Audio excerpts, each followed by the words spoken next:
नमस्कार दोस्तों, स्वागत है आप सभी का आपके अपने इस यूट्यूब चैनल पर।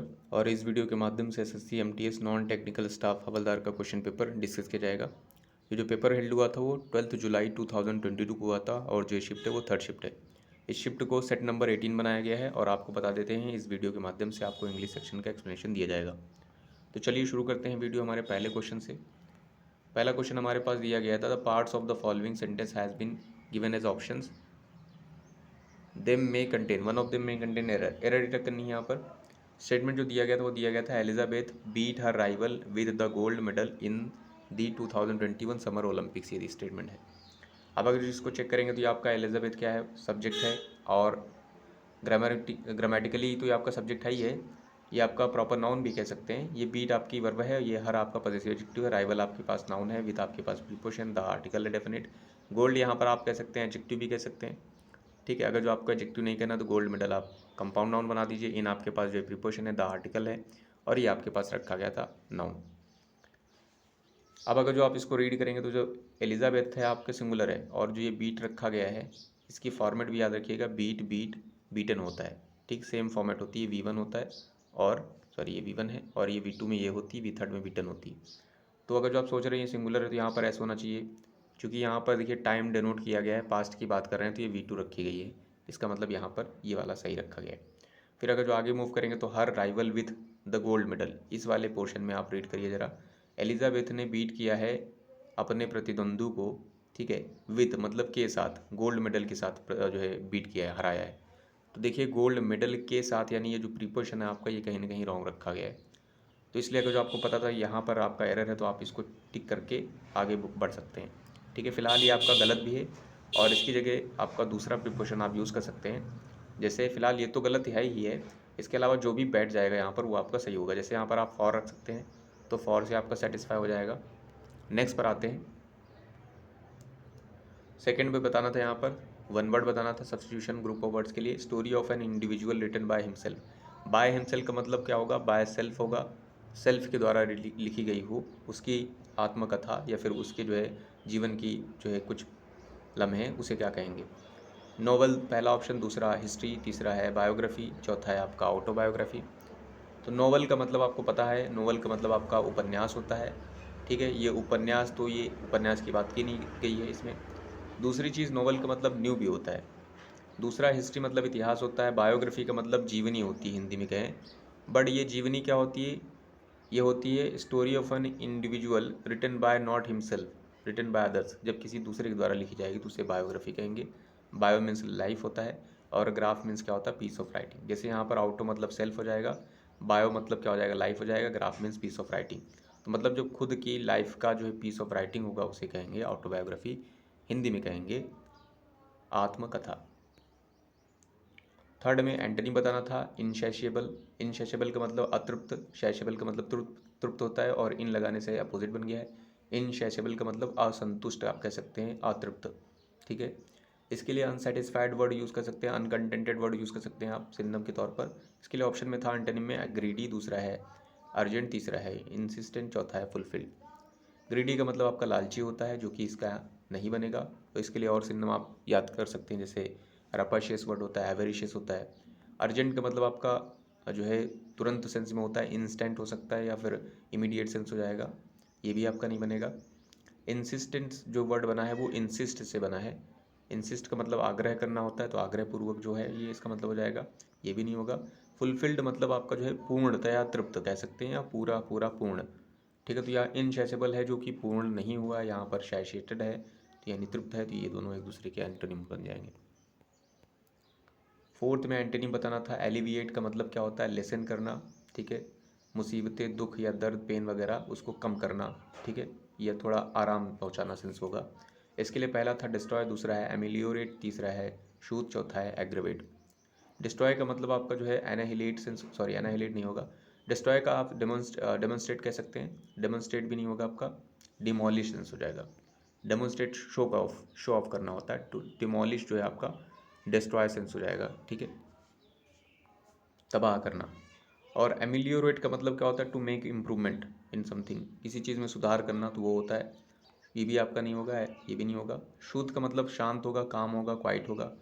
फिलहाल यहाँ पर ये वाला भी नहीं हो रहा है आपका एलिवेट से, क्योंकि ये आपको एंटोनिम बताना था। और एग्रेवेट जो रखा गया इसका मतलब किसी चीज़ की इंटेंसिटी या फिर जो उसकी चीज़ को और बुरा बनाना किसी चीज़ को, ठीक है, कोई सिचुएशन है उसको और बुरा बना रहे हैं तो एग्रेवेट का मतलब जाएगा, मतलब हो जाएगा टू मेक समथिंग वर्स। तो यहाँ पर उसको थोड़ा सा ठीक कर रहे हैं तो यहाँ वर्स कर रहे हैं, तो ये दोनों एक दूसरे के एंटोनिम बन जाएंगे। फिफ्थ में फिलअप करना था, green tea is good for not only the health but also for dash skin. Skin के लिए कौन सा एडजेक्टिव यहाँ पर आएगा? इमोशनल स्किन, लेबोरियस स्किन होती है, ग्लोइंग स्किन होती है, कॉस्टिक स्किन होती है, तो यहाँ पर जो बेस्ट वर्ड होगा वो आपका ग्लोइंग स्किन हो जाएगा। नेक्स्ट पर आते हैं 6 पर, यहाँ पर इनकरेक्टली स्पेल्ड वर्ड बताना था। इनकरेक्टली के लिए सिक्योरिटी वर्ड दिया गया था, सिक्योरिटीज़, ये आपका सही लिखा गया है सिक्योरिटीज़। दूसरा है इजेंशियली, ये भी आपका एडवर्ब बनाया गया, इजेंशियल का मतलब आवश्यक होता है, यहाँ आवश्यक रूप से हो जाएगा। फिजिकल भी आपका सही लिखा गया है। और मिस मैच की स्पेलिंग आपकी गलत लिखी गई है, ये मिस होगा और MATCH होगा, ई नहीं होगा, तो ये वाली ई हट जाएगी, तो यहाँ से ये सही हो जाएगा। 7th में यहाँ सिनोनिम बताना था, ग्रीव, ग्रीव का मतलब दुख वगैरह होता है, ठीक है, असंतोष भी आप कह सकते हैं। इसके लिए पहला था रिजॉइस, दूसरा है टेम, तीसरा है मॉर्न, चौथा है श्योर। सिनोनिम बताना है। ग्रीव के लिए रिजॉइस जो आपका होता है, जो है आपका जो है कह सकते हैं एक तरीके से जो है खुशी सेंस, जॉयस आपको शो करेगा, ठीक है, सेटिस्फैक्शन शो करेगा आपका, संतुष्टि शो करेगा, हैप्पीनेस भी आप कह सकते हैं, ग्लैडनेस भी कह सकते हैं। टेम वर्ड का मतलब आपका पालतू सेंस में होता है, जैसे टेम्ड एनिमल, तो वहाँ से टेम बना है। मॉर्न का मतलब आपका दुख होता है, ठीक है, जिसमें जो है दुख होगा आपका, विरह हो जाएगी आपकी मॉर्न, ठीक है, सैडनेस हो जाएगी, मेलनकली हो जाएगी आपकी, मोरोज हो जाएगा। बट यहाँ पर हमें ग्रीव का सिनम चाहिए था, और अगर जो लास्ट वाला देखेंगे तो एश्योर का मतलब क्या होता है, सांत्वना देना। तो जो ग्रीव का आपका बेस्ट जो है बनेगा सिनम, वो आपका मॉर्न हो जाएगा।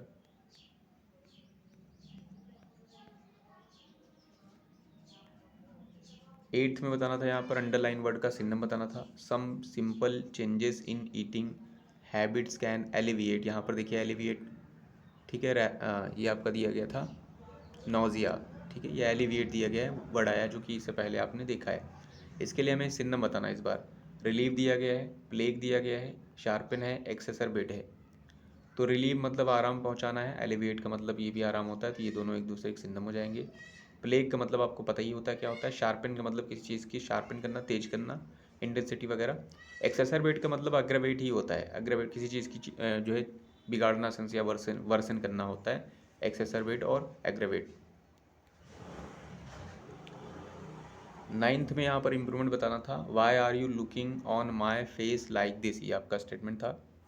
वाई इंटरोगेटिव वर्ड है, आर हेल्पिंग वर्ब है, और यू रखा गया है, तो आर रखा गया तो इसका मतलब यहाँ पर जो फॉर्म चलेगी वो ING चलेगी। बट लुक के साथ एक प्रीपोजिशन आपका फिक्स होता है, वो होता है एट, तो यहाँ पर ऑन नहीं होना चाहिए, आपका एट होना चाहिए। इसके लिए पहला ऑप्शन था लुकिंग एट माई, और दूसरा है लुकिंग ऑन माई, तीसरा है नो इम्प्रूवमेंट, चौथा है लुक्ड एट माई। तो यहाँ पर फेस भी रखा गया है, इसका मतलब एडजेक्टिव भी आएगा, तो एडजेक्टिव माई ही होता है, पजेसिव एडजेक्टिव, ठीक है, तो इसका मतलब माय रहेगा। और यहाँ पर आर बता रहा है NG फॉर्म रहेगी, तो ये वाला आपका सही हो जाएगा। ये वाला ऑन है, ये गलत है, दूसरी चीज़ माइन भी रखा गया गलत है, और तीसरा वाला तो होगा नहीं। चौथा में आपका लुक्ड है, टेंस आपका गलत रखा गया है। एट और माय ठीक था बट टेंस गलत है, या वर्ब की फॉर्मेट गलत आप कह सकते हैं। 10th में बताना था, यहाँ पर इम्प्रूवमेंट बताना था, major hubs of the information technology industry is the Silicon Valley of central California, ये रखा गया है। ये जो हेल्पिंग वर्ब इज़ है ये बताएगी कि यहाँ पर आपका सब्जेक्ट क्या होना चाहिए था, सिंगुलर होना चाहिए, बट यहाँ पर मेजर हब्स रखा गया जो कि प्लूरल है, इसका मतलब ये आपका गलत रखा गया है। इसके लिए पहला ऑप्शन था मेजर हब बाय रखा गया है, दूसरे में measure the measures hub of रखा गया है, तीसरे में नो इम्प्रूवमेंट, या चौथे में अ मेजर हब ऑफ, ठीक है। तो इज़ यानी सिंगुलर जो है हेल्पिंग वर्ब है, तो ये सिंगुलर यहाँ सब्जेक्ट होना चाहिए, तो सब्जेक्ट सिंगुलर कौन सा था, मेजर हब तो था, बट यहाँ बाय नहीं होगा, क्योंकि यहाँ पर प्रीपोजिशन पोजीशन शो करने के लिए आपका ऑफ होना चाहिए, ठीक है, तो ये वाला गलत हो जाएगा। इसमें द मेजर्स लिखा गया है, तो ये भी आपका द मेजर्स हब ऑफ, ठीक है। देखिए मेजर्स तो होगा नहीं, क्योंकि आपका नाउन जो है वो आपका हब है, तो यानी सिंगुलर प्लूरल आप जो है मेन वर्ड में करेंगे, एडजेक्टिव में तो करेंगे नहीं, ठीक है, तो ये वाला भी आपका गलत हो जाएगा ऑप्शन। थर्ड वाला नो इम्प्रूवमेंट था। चौथा वाला में रखा गया था आपका अ मेजर हब ऑफ, तो यहाँ पर अ मेजर आपका क्या हब क्या हो जाएगा, ये आपका पूरा सिंगुलर है और यहाँ पर हेल्पिंग वर्ब भी सिंगुलर है, तो आपका लास्ट वन आपका करेक्ट हो जाएगा। 11th में बताना था, मीनिंग बतानी थी इडियम की। होल्ड होल्ड समवन और समथिंग एट बे, ठीक है। इसके लिए आपका पहला मतलब था टू थ्राइव और to grow very successfully. Trap और कंसर्न अ पर्सन और एनिमल बीइंग हंटेड और चेस्ड। प्रिवेंट समवन और समथिंग फ्रॉम मूविंग क्लोजर और to seek punishment for a person और ग्रुप। तो जो होता है होल्ड समवन और समथिंग एट बे का मतलब होता है प्रिवेंट समवन और समथिंग फ्रॉम मूविंग क्लोजर, ये आपका मतलब हो जाएगा। होल्ड करना मतलब प्रिवेंट करना हो जाएगा। नेक्स्ट पर आते हैं 12th पर, तो यहाँ पर अगेन एरर डिटेक्ट करनी है। She is brave than any other girl in the office, ये आपका दिया गया है। शी आपके पास सब्जेक्ट है, इज़ हेल्पिंग वर्ब है सब्जेक्ट के अकॉर्डिंग, ब्रेव आपका एडजेक्टिव है, दैन आपका जो है कंपैरेटिव डिग्री में आपका कंजंक्शन जो है वो है। एनी अदर आपको पता है कि दैन चल रहा है तो एनी अदर लगेगा। गर्ल आपके पास नाउन था, इन द ऑफिस भी आपका सही लिखा गया, तो गलत कहाँ पर है, इस वाले में गलत है। ब्रेव आपका नहीं होगा क्योंकि दैन जो लिखा गया है कंपैरेटिव डिग्री शो करता है, तो यहाँ पर ई आर वाला फॉर्मेट चाहिए या फिर मोर वाला चाहिए। चूँकि ब्रेव में ब्रेवर होता है इसलिए आपका ब्रेव वाला गलत है, ब्रेवर होना चाहिए था। 13th में फिलअप बताना था, I like eating chocolates dash I hate dark ones, ठीक है। अब देखिए यहाँ पर दो स्टेटमेंट जो दिए गए हैं, यहाँ पर एक में ये चीज़ बोली जा रही है कि लाइक कर रहे हैं, दूसरे में बोला जा रहा है हेट कर रहे हैं। इसका मतलब कहीं ना कहीं कॉन्ट्रैक्शन शो किया जा रहा है। जब कॉन्ट्रैक्शन शो किया जाता है तो वहाँ पर एक कंजंक्शन यूज़ किया जाता है कॉन्ट्राडिक्टरी थिंग्स के लिए, वो आपको पता है बट होता है। अब यहाँ पर देखिए जो ऑप्शन भी रखा गया था इसमें बट है, वाइल है, फॉर है, बिकॉज है। तो देखिए आई लाइक ईटिंग चॉकलेट्स, तो यहाँ जो करेक्ट होगा आपका हो जाएगा but I hate dark ones, क्योंकि ये दो कॉन्ट्राडिक्टरी स्टेटमेंट थे, तो कॉन्ट्राडिक्टरी स्टेटमेंट्स को ऐड करने के लिए कंजंक्शन बट होता है। 14th में एरर डिटेक्ट करनी थी, India has joined the global fight among tax evasion, ये आपका स्टेटमेंट है। इंडिया आपका सिंगुलर था, हैज़ सिंगुलर है, ज्वाइंट थर्ड फॉर्म आएगी हैज़ के बाद, तो थर्ड फॉर्म रखी गई, ये वाला आपका पोर्शन सही है, ये वाला इतना। द ग्लोबल फाइट भी आपका सही रखा गया, द ग्लोबल फाइट भी सही है। फिर आपका देखिए फाइट के बाद रखा गया प्रीपोजिशन अमंग टैक्स इवेशन, तो देखिए फाइट के बाद जो आपका प्रीपोजिशन चलता है मोस्टली करके अगेंस्ट होता है, फाइट अगेंस्ट फॉर समथिंग, तो यहाँ पर आपका इस वाले में फोर्थ वाले में एरर है। 15th में आपका मीनिंग बताना था, chase rainbows to pursue unrealistic goal, दूसरा है टू लूज वंस पेशेंस, तीसरा है to be unprepared for something, चौथा है टू जज समवन। तो चेज रेनबोज, अगर जो आप रेनबो का चेज कर रहे हैं इसका मतलब आप क्या कर रहे हैं, to you are pursuing unrealistic goals. इससे मिलता जुलता है एक और आपका जो है इडियम होता है जिसका मतलब होता है cry for the moon, cry for the moon, इसका मतलब भी वही सेम होता है, pursue unrealistic goals. Unrealistic goals या कह सकते हैं इम्पॉसिबल, जो है ऐसी चीज़ें जो इम्पॉसिबल हैं उनको जो है चेज करने की प्रयास करना है, चेज करने है, परस्यू करने का प्रयास करना। 16th में यहाँ पर इम्प्रूवमेंट बताना था, we made sure our new house, singular है आपका, were closer to a good primary school when moving home last summer. देखिए हाउस के अकॉर्डिंग यहाँ पर सिंगुलर होना चाहिए, तो पहली चीज़ तो यहाँ पर सिंगुलर हेल्पिंग वर्ब नहीं रखी गई, तो ये आपका गलत है, ठीक है। यहाँ पर क्लोज़र यानी एडजेक्टिव यानी क्लोज से क्लोज़र जो बनाया गया है कंपैरेटिव डिग्री में जो रखा गया था उसकी कोई ज़रूरत नहीं थी। पहली चीज़ तो हमें सिंगुलर देखना था, पहला ऑप्शन था वॉज क्लोजिंग, दूसरा है नो सब्स्टिट्यूशन रिक्वायर्ड, तीसरा है वर क्लोज, चौथा है आपका वॉज क्लोज, ठीक है। दूसरी चीज़ अब यहाँ पर एक वर्ड भी देख सकते थे, इसमें लिखा गया था वी मेड, तो जो मेड होता है let, make, need, hear, see, bid, dare, इनके बाद आपका बेयर इन्फिनिटिव होता है। बेयर इन्फिनिटिव का मतलब क्या रहेगा, टू नहीं रहेगा बट वहाँ वी वन रहेगा, वी वन ही रहेगा, तो इसलिए यहाँ पर भी आपका क्या होना चाहिए, क्लोज होना चाहिए, वर क्लोज, ठीक है। तो यहाँ पर आपका क्या होगा, वॉज क्लोजिंग नहीं होगा, ठीक है। न्यू हाउस वॉज क्लोजिंग नहीं होगा, ये आपका गलत हो जाएगा, नो इम्प्रूवमेंट भी नहीं रहेगा।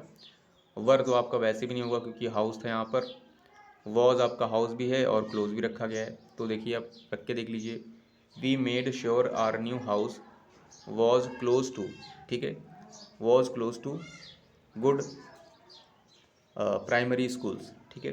तो यहाँ पर आपका ऐसे भी निकल चल रहा है, मतलब निकल रहा है, या फिर आप ये वाला मेड वाला अगर जो इन्फिनेटिव बेयर इन्फिनेटिव नहीं लगाएंगे तो भी आपका वैसे भी निकल आएगा, कोई ज़रूरी नहीं है वहाँ पर ये वाली चीज़ याद रखी जाए। 17th में आते हैं, यहाँ फिलअप बताना था। I dash wish I hadn't invited him, ठीक है, यह रखा गया आपका। I wish I hadn't invited him, काश मैंने उसे नहीं बुलाया होता, ये बोला गया था। नॉट है आपका I not, I almost wish, I about wish, I ill sweet. तो आपका नॉट तो होगा नहीं, नॉट इसलिए नहीं होगा क्योंकि नॉट तब लगता है जब आपकी हेल्पिंग वर्ब रहती है। जैसे आप ऐसे नहीं बोलेंगे I not am, I not came, I not came तो होगा नहीं। आप ऐसे बोलेंगे आई डिड नॉट कम होगा, क्योंकि यहाँ पर नॉट तब लगता है जब हेल्पिंग वर्ब होती है। यहाँ है नहीं तो इसलिए नॉट नहीं लगेगा, ये आपका गलत है। फिर ऑलमोस्ट आपका यहाँ पर हो सकता है, ठीक है, ऑलमोस्ट आपका हो सकता है क्योंकि ये आपका क्या है, ये वाला जो वर्ड है आपका मीनिंग भी दे रहा है, ठीक है।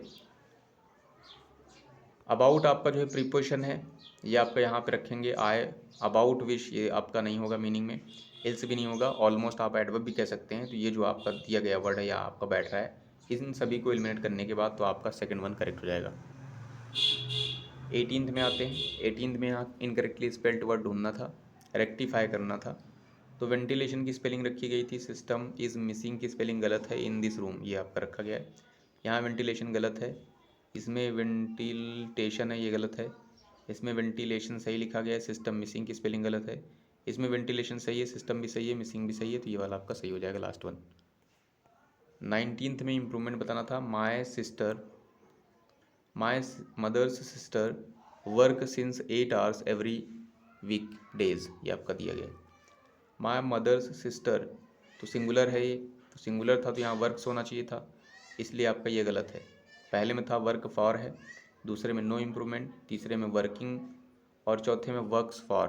तो यहाँ पर जो करेक्ट होगा आपका सिस्टर्स वर्क्स होगा, ये आपका लास्ट वाला करेक्ट हो जाएगा। वर्किंग इसलिए नहीं होगा क्योंकि यहाँ पर आईएनजी तब लगेगी जब यहाँ हेल्पिंग वर्ब होनी चाहिए थी, यहाँ पर सिस्टर के बाद हेल्पिंग वर्ब थी ही नहीं, इसलिए आपका लास्ट वन ही सही है। वर्क भी नहीं सही है क्योंकि सिंगुलर है, तो सिंगुलर के अकॉर्डिंग है सिंगुलर होना चाहिए था। 20th में हमें बताना था यहाँ पर the situation turned ugly as the crowd dash to riot, ठीक है, दंगा, राइट मतलब दंगा होगा आपका। द सिचुएशन टर्न्ड अगली, देखिए टर्न से पता चल रहा है टेंस कौन सा चल रहा है, पास्ट चल रहा है, तो इसका मतलब पास्ट यहाँ पर भी आएगी वर्ब। बिगिनिंग है, बिगिनस है, बिगन है और बिगैन है। तो जो V2 की फॉर्मेट होगी बिगिन की, वो बिगैन होती, तो आपका लास्ट वन करेक्ट हो जाएगा। नेक्स्ट आते हैं 21 नंबर पर, तो यहाँ पर पैसेज दिया गया है। Ants like most insects have dash are known as compound eyes, this means their eyes have multiple lenses. In general, most of species of ant do not have particularly great eyes for seeing. For ants can detect movement and see the areas around them, but dash more on senses and information they get from their legs and antenna dash from their eyes, ये आपका दिया गया है। अब आते हैं 21 number में, पहला film. Ants like most insects have dash are known as compound eyes, ठीक है, तो have who are known as, have whose are known as, have how are known as, have what are known as compound eyes, ठीक है। तो जो आपका sentence के according जो आपका करेक्ट बैठेगा वो आपका हु नहीं होगा क्योंकि पर्सन को इंडिकेटिंग नहीं हो रहा है। हुज ऑब्जेक्टिव पॉजेसिव केस होता है जो कि नहीं है आपका। हाउ आपका मैनर शो करता है, ये आपका मैनर यहाँ बताया नहीं जा रहा है, तो वॉट से आपका मीनिंग बन रहा है। What are known as compound eyes से, कंपाउंड आइज से आपका मतलब निकल रहा है, तो आपका लास्ट सही हो जाएगा। नेक्स्ट पर आते हैं यहाँ पर, select the most appropriate 2 number में। This means their eyes have multiple lenses, इसका मतलब उनकी आइज में मल्टीपल लेंसेज हैं। डैश इन जनरल, ठीक है, आगे देखिए बोला गया है dash in general most species of ant do not have particularly great eyes for seeing, ठीक है, ये आपका दिया गया है। ऊपर बोला गया था there, this means their eyes have multiple lenses, फिर बोला गया था most species do not have particularly great eyes for seeing. इसका मतलब कहीं ना कहीं आपका क्या किया गया है, पैराडॉक्स शो किया गया है, या कह सकते हैं पैराडॉक्स नहीं, आप कहेंगे कॉन्ट्रैक्शन शो किया गया है। जैसा कि वहाँ पर अभी आपने एक स्टेटमेंट किया भी था कॉन्ट्रैक्शन वाला, तो यहाँ पर आपके लिए पहला था option rather, rather in general, so in general, whether in general और बट इन जनरल। तो जो आपका कॉन्ट्रैक्शन शो वाला जो आपका कंजंक्शन होता है वो आपका बट होता है, तो यहाँ पर हो जाएगा but in general most species of and do not have, ठीक है, ये आपका जो लास्ट वन था वो आपका करेक्ट हो जाएगा। 23rd नंबर पे आते हैं। 23rd नंबर में बोला गया था, ठीक है, यहाँ पर particularly great eyes for seeing dash far, for seeing dash far, for some far, for enough far, seeing enough far, seeing many far, seeing very far. तो फार मतलब दूर सेंस में हो रहा है, तो दूर से पहले आपका सम तो होगा नहीं। इनफ भी आपका पर्याप्त सेंस है, ये आपका उतना बैठेगा नहीं, पहले आप सारे ऑप्शन देख सकते हैं। मैनी आपका काउंटेबल के लिए होता है, यहाँ पर आपका है नहीं, अनकाउंटेबल है। वेरी आपका ज़्यादा बेटर हो रहा है इनफ से, तो आपका हो जाएगा बहुत ज़्यादा फार, तो आपका बहुत ज़्यादा सेंस में वेरी सही हो रहा है। 24th नंबर पे आते हैं। Ants can detect movement and see areas around them but dash more on senses and information they get from their legs and antenna. ठीक है, देखिए उनको मिल तो जाता है, मूवमेंट वगैरह डिटेक्ट कर लेते हैं। फिर बोला गया बट से पता चल रहा है कहीं ना कहीं यहाँ पर कौन सी चीज़ रहेगी, इसकी जस्ट अपोजिट थोड़ी सी कॉन्ट्रैक्ट शो करने वाली, कॉन्ट्रास्ट शो करने वाली आपकी जो है स्टेटमेंट रहेगी। अब देखिए दूसरी चीज़, यहाँ पर एक प्रीपोजिशन भी मिल रहा है, रिलाय, सॉरी प्रीपोजिशन आंसर बता दिए। यहाँ पर आपका मिल रहा है ऑन प्रीपोजिशन मिल रहा है, इसका मतलब आपका ऐसा वर्ड रहेगा जिसके बाद ये वाला प्रीपोजिशन आता है। इसके लिए पहला था रिलाय, दूसरा है कैलकुलेट, तीसरा है शाउट, चौथा है स्ट्रगल। तो आपका जो करेक्ट होगा वो आपका हो जाएगा रिलाय के बाद आपका ऑन होता है। ठीक है, तो यहाँ पर हो रहा है but rely more on senses है। ठीक है, तो देख तो लेते हैं, पता भी लगा लेते हैं, बट रिलाय करते हैं more senses and information they get from their legs and antenna. अब देखिए ये चीज़ कंपेयर कर रहे हैं, तो लास्ट वाले में क्या आएगा, लास्ट वाले में क्या आएगा, दैन आएगा, than from their eyes, does, then और वेन। तो यहाँ क्या हो जाएगा, बट के बाद देखिए more on senses and information they get from their legs and antenna than from their eyes. तो आपका दैन सही हो जाएगा। सो आई होप इस वीडियो के माध्यम से आपने कुछ ना कुछ जरूर सीखा होगा। तो thanks for watching this video.